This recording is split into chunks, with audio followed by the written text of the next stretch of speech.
함께 보실 하나님의 말씀은 욥기 22장입니다. 욥기 22장 1절에서 20절까지의 말씀, 구약성경 782페이지 전으로 있습니다. 욥기 22장 1절에서 20절까지 말씀을 드라마 바이블로 봉독하겠습니다. 대만 사람 엘리바스가 대답하여 이르되, 사람이 어찌 하나님께 유익하게 하겠느냐? 지혜로운 자도 자기에게 유익할 따름이니라. 내가 의로운들 전능자에게 무슨 기쁨이 있겠으며 내 행위가 온전한들 그에게 무슨 이익이 되겠느냐? 하나님이 너를 책망하시며 너를 신문하심이 너의 경건함 때문이냐? 내 악이 크지 아니하냐? 내 죄악이 끝이 없느니라. 까닭 없이 형제를 볼모로 잡으며 헐벗은 자의 의복을 벗기며 목마른 자에게 물을 마시게 하지 아니하며 줄인 자에게 음식을 주지 아니하였구나. 권세 있는 자는 토지를 얻고 존귀한 자는 거기에서 사는구나. 너는 과부를 빈손으로 돌려보내며 고아의 팔을 꺾는구나. 그러므로 올무들이 너를 둘러있고 두려움이 갑자기 너를 엄습하며 어둠이 너로 하여금 보지 못하게 하고 홍수가 너를 덮느니라. 하나님은 높은 하늘에 계시지 아니하냐? 보라, 우두머리 별이 얼마나 높은가? 그러나 내 말인 하나님이 무엇을 아시며 흑암 중에서 어찌 심판하실 수 있으랴? 빽빽한 구름이 그를 가린즉 그가 보지 못하시고 둥근 하늘을 거니실 뿐이라 하는구나. 내가 악인이 밟던 옛적 길을 지키려느냐? 그들은 때가 이르기 전에 끊겨버렸고 그들의 터는 강물로 말미암아 함몰되었느니라. 그들이 하나님께 말하기를 우리를 떠나소서 하며 또 말하기를 전능자가 우리를 위하여 무엇을 하실 수 있으랴 하였으나 하나님의 좋은 것으로 그들의 집에 채우셨느니라. 악인의 계획은 나에게서 머니라. 의인은 보고 기뻐하고 죄 없는 자는 그들을 비웃기를 우리의 원수가 망하였고 그들의 남은 것을 불이 삼켰느니라 하리라. 아멘. 함께 읽은 본문의 말씀을 가지고 엘리바스의 마지막 참소라는 제목으로 말씀 나누고 기도하도록 하겠습니다. 어제 본문에서 욥은 친구들의 위로가 헛된 것이며 그 대답은 거짓이라고 탄식을 했습니다. 이어서 오늘 본문으로부터 욥과 친구들의 마지막 세 번째 순환되는 논쟁이 시작되게 됩니다. 역시 그 첫 주자도 오늘 말씀을 살펴보면 대만 사람인 엘리바스가 첫 주자가 되는 것을 봅니다. 하지만 지난 논쟁들과 차이를 보이는 것은 이 마지막 논쟁 가운데 빌닷의 말은 매우 간략하고 짧게 진술이 되고 소발의 말은 아예 등장하지를 않습니다. 여기서 보이는 욥의 친구들은 계속해서 공감보다는 정죄의 말을 하고 있고 이 정죄를 합리화하려는 자기 주장과 확신에서 한 걸음도 물러서지 않습니다. 그들은 욥과 세 번에 걸친 논쟁을 거치면서도 스스로의 확신이 틀릴 수 있다라는 생각을 전혀 하지를 않습니다. 말로는 위로를 말하고 겸손하다고 그들이 말하고 또 하나님의 위대하심을 말하고 인간의 한계, 연약함을 표현한 것 같지만 마음가짐은 자신들은 그 인간이 아닌 것처럼 교만하여 있고 높아져 있는 것을 봅니다.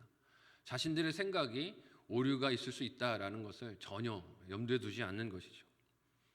그러니 자신들의 생각에 동조하지 않고 자기 죄를 자복해 하나님께 회개를 표현하지 않는 욥을 향해서 점점 더 정죄하는 언어의 수위가 강해져 가는 것을 봅니다.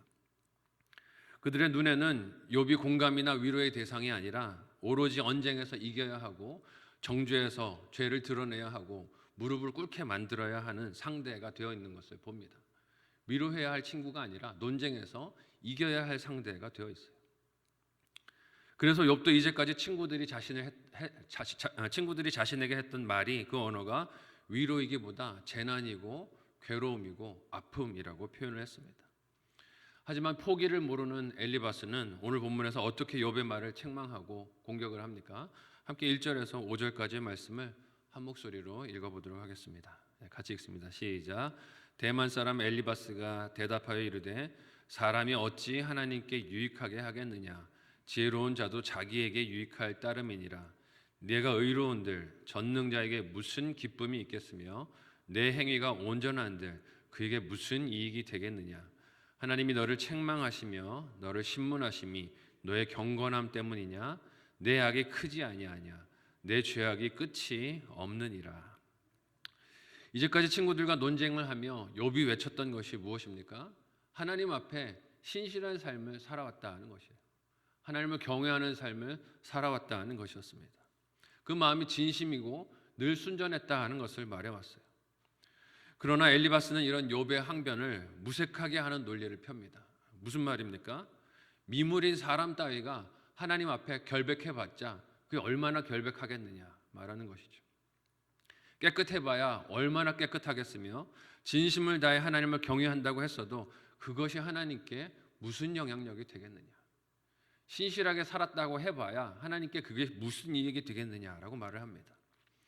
그러나 우리가 욥기가 시작되었던 1장의 말씀을 기억한다면 하나님이 욥을 얼마나 기뻐하시고 자랑하셨는가 하는 것을 기억하고 아실 것입니다. 욥기 1장 8절의 말씀을 우리 같이 한 목소리로 읽어보도록 하겠습니다. 같이 읽습니다. 시작. 여호와께서 사탄에게 이르시되 내가 내 종 욥을 주의하여 보았느냐 그와 같이 온전하고 정직하여 하나님을 경외하며 악에서 떠난 자는 세상에 없느니라. 아멘. 하나님이 이렇게 기뻐하셨어요. 욥을 보시고 이렇게 기뻐하셨던 것은 그가 하나님께 이익을 드렸기 때문은 아닙니다. 여러분은 여러분의 자녀가 여러분에게 이익을 주기 때문에 사랑하십니까? 그렇지 않으실 거예요. 그냥 자녀 존재 자체만으로도 사랑스럽고 그 존재 자체가 귀하죠. 기쁨이 되죠. 그런데 엘리바스는 욥을 참수할 때 경건을 무엇으로 바라봅니까? 하나님께 이익이 되는가 아닌가로 바라보고 있어요. 하나님이 이익을 추구하고 있는 존재인 것처럼 그렇게 봅니다. 여기서 엘리바스는 자신이 논쟁에 이기기 위해서 하나님의 광대하심 그리고 위대하심을 말하지만 이것은 찬양하기 위한 것이 아니라 이용하기 위한 것입니다. 무엇을 이용하려는 겁니까? 논쟁에서 이기려는 데 이용하려는 것이에요. 이를 통해서 욥을 깎아내리고 그의 생각을 어리석은 것으로 만들기 위해서 하나님이 광대하시다, 위대하시다, 네가 경건해봐야 그 위대하심에 무슨 영향력이 있는가라고 하나님을 이용하고 있는 것입니다. 또한 그의 목적이 이기는 것에 있으니 1차 논쟁에서 욥을 바라봤던 그 말이 이번에 마지막 3차 논쟁에서는 달라지는 것, 모순을 낳는 것을 봅니다. 그는 첫 논쟁에서 욥을 이런 사람이라고 묘사를 했었어요. 함께 4장 3절에서 4절까지의 말씀을 한 목소리로 읽어보겠습니다. 같이 읽습니다. 시작. 보라, 전에 내가 여러 사람을 훈계하였고 손이 늘어진 자를 강하게 하였고 넘어진 자를 말로 붙들어 주었고 무릎이 약한 자를 강하게 하였거늘. 아멘. 이는 엘리바스가 욥의 삶이 경건하고 훌륭했음을 인정했던 말이었습니다. 1차 논쟁에서는 욥을 엘리바스가 이렇게 봤었어요. 그런데 논쟁이 지금 길어지고 치열해지고 있습니다. 그러니 말이 어떻게 변하고 있습니까? 욥을 정죄하고 있어요. 판단합니다. 네 악이 크고 네 죄악이 끝이 없다라고 합니다. 엘리바스의 목적이 자기의 옳음을 드러내고 증명하는 것이니 사람을 보는 시선에도 일관성이 없음을 봅니다. 자세와 태도도 난폭해지고 비판적으로 변하고 있는 것을 보게 돼요.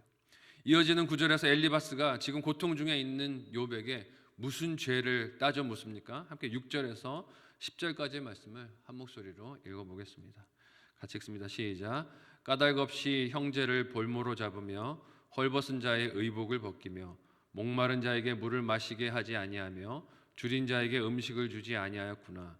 권세 있는 자는 토지를 얻고 존귀한 자는 거기에서 사는구나.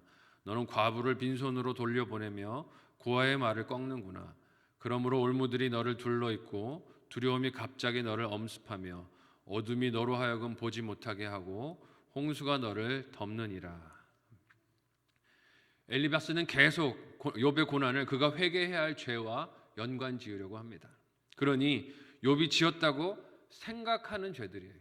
그가 본 것이 아니라 생각하고 짐작하는 죄들을 계속 읽은 본문에서 열거하고 있습니다. 네가 이런 죄들을 지었기 때문에 네 삶이 지금 고난으로 가득 차 있는 것이야. 참수하죠.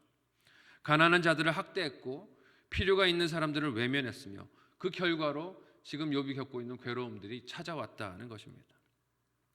하지만 욥기 1장과 2장을 기억하는 성도들이라면 욥이 지금 고난을 겪고 있는 이유가 반대되기 때문이라는 것을 아실 것입니다. 하나님을 신실하게 경외했기 때문에 지금 이 어려움들을 욥이 겪고 있어요. 1장 9절에서 10절까지의 말씀을 같이 한 목소리로 읽어보겠습니다. 같이 읽습니다. 시작. 사탄이 여호와께 대답하여 이르되 욥이 어찌 까닭 없이 여호와를 경외하리이까? 주께서 그와 그의 집과 그의 모든 소유물을 울타리로 두르심 때문이 아니니까? 주께서 그의 손으로 하는 바를 복되게 하사 그의 소유물이 땅에 넘치게 하셨음이니이다. 아멘. 사탄이 하나님을 찾아와서 욥이 하나님을 경외하는 것은 이유가 있기 때문이다라고 말을 했었어요. 욥이 지금 고난을 당하고 있는 것은 죄 때문이 아니라 하나님을 경외하고 사랑했던 것을 사탄이 오히려 인과응보의 논리 때문이라고 참소했기 때문에 하나님이 고난을 통해서 그렇지 않다는 것을 드러내고 보여주시는 과정 가운데 있습니다. 엘리바스가 말한 죄가 이유가 아니라 오히려 하나님을 사랑한 그 마음의 진정성을 드러내는 과정이 고난이 되고 있는 것을 우리는 알고 있어요. 욥은 모르고 욥의 친구들도 모르고 있지만, 그런데 엘리바스는 이런 천상에서의 일을 전혀 알지도 못하면서 마치 스스로가 하나님이 된 것처럼 욥에게 그의 죄를 조목조목 열거해서 참소를 합니다. 사실 얼마나 부끄럽고 창피한 일입니까? 그러면서도 자신이 가지고 있는 이 짐작으로 다시 욥의 말을 비틀면서 왜곡해서 계속해서 그의 죄를 찾아내려고 합니다.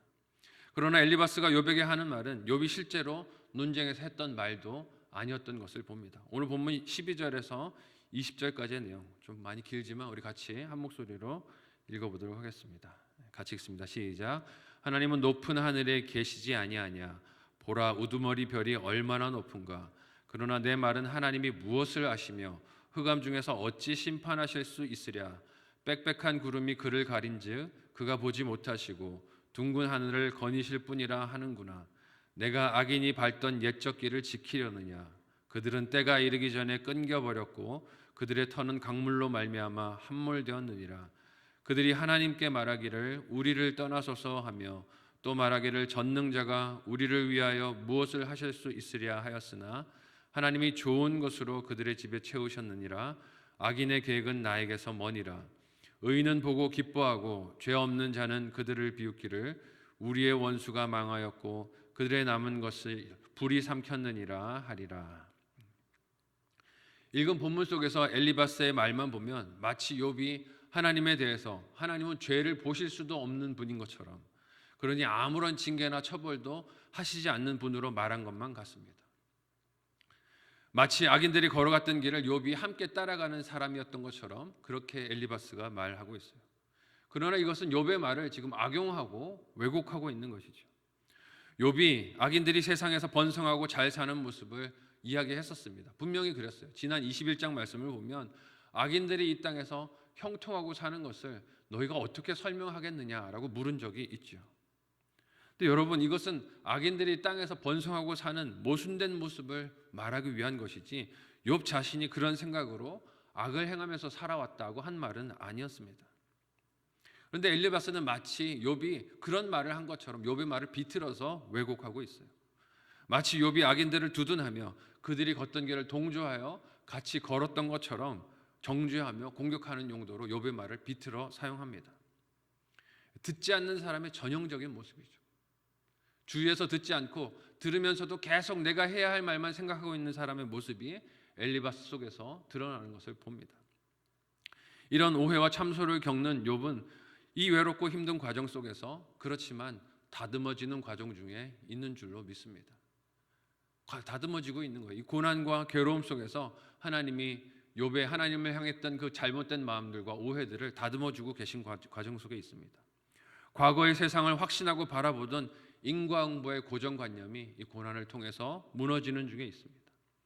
그리고 하나님에 대한 갈망이 더욱더 간절해지고 깊어지는 중에 있어요. 하나님 앞에서 자신의 삶이 진실하게 드러나기를 그렇게 갈구하고 기도하는 중에 있습니다. 비록 지금 하나님의 침묵이 괴롭지만 그러나 하나님은 이 침묵 가운데서도 하나님께 욥이 부르짖고 있는 탄식의 소리를 들으시고 대답할 그 순간을 기다리는 중에 계십니다. 그 하나님께서 저와 여러분의 기도도 들으시는 줄 믿으시기를 바랍니다. 때로 오늘은 하나님이 침묵하시는 것 같아도, 나의 기도가 응답되지 않는 것 같아도, 늘 그 응답이 기다리라는 하나님의 말씀 앞에 서 있는 것만 같아도 하나님은 우리의 기도를 다 듣고 계십니다. 믿음의 기도로 승리하는 이 하루, 또 저와 여러분의 이 온전한 하루가 되실 수 있기를 예수님의 이름으로 간절히 소원하고 축복합니다. 아멘.